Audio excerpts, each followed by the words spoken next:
বেয়াদব বেয়াদব, কে বলেছে চাঁদাবাজ চাঁদাবাজ, সন্ত্রাস, চাঁদাবাজি, দুর্নীতি, এই ছোট্ট তিনটি কাজ ঢাকা হাটে বাস্তবায়ন করা যায়, এর চেয়ে বাংলাদেশে বড় পজিটিভ আর কিছু হবে না।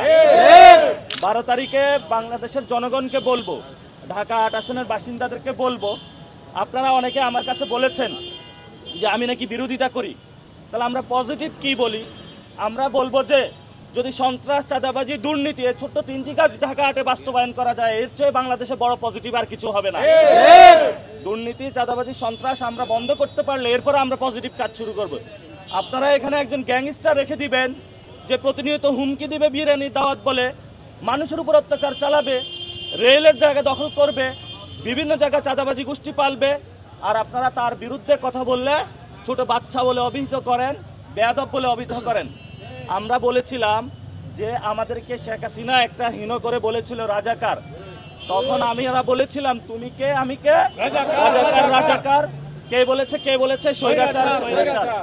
তা আমরা এখন বলবো বেয়াদব বেয়াদব, কে বলেছে চাঁদাবাজ চাঁদাবাজ।